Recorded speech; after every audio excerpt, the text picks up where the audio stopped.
Binulabog ng celebrity na si Angel Locsin ang online world matapos mag-post sa social media kung saan binanatan niya ang aktor na si Robin Padilla dahil sa pagsuporta nito sa mga taong matataas at hindi niya pagkampi sa mga Pilipino. Ipinost niya ito kamakailan lang kung saan sinabi niyang hindi ito ang Robin Padilla na nakilala niya. Nagtanong siya kay Robin kung nasaan daw ba siya noong mga panahong nire-red tag ang nasabing aktres. Dahil sa pagkakaalam niya ay nakakasama at nakakausap niya pa ang mga ito. Dagdag pa niya, bakit mas pinili niya pang ipaglaban si Kibuloy kaysa sa mga kapatid na Muslim? Bakit tila talagang naniniwala ito na siya ang appointed son of God? Binanggit niya rin ang naging pagkampi ng senador sa bansang China sa halip na ipaglaban ang Pilipinas at mga Pilipino. Ayon kay Angel, tama na at sana ay gumising na siya. Hindi pa umano huli ang lahat.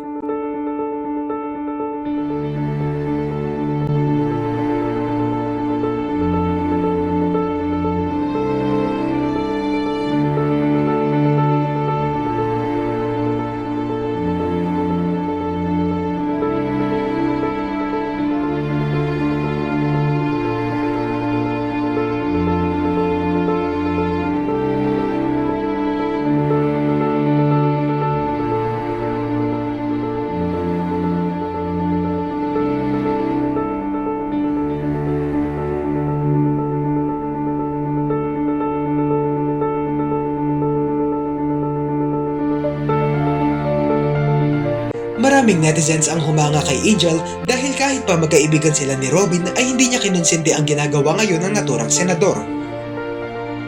Hindi rin madalas nagpo-post ang aktres sa kanyang social media account kaya maging ang ibang celebrities ay natuwa sa paggamit niya ng kanyang boses sa tamang paraan.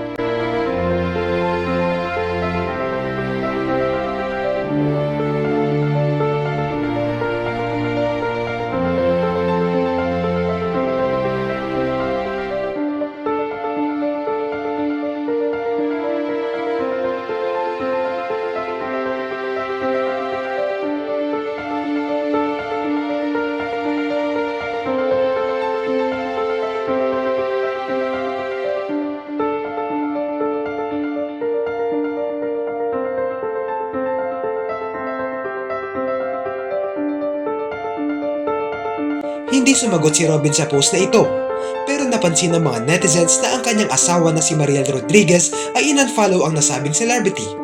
Tila ito ang naging ganti niya sa post ni Angel, bagay na nagpapahiwatig lang na hindi niya nagustuhan ang post na ito.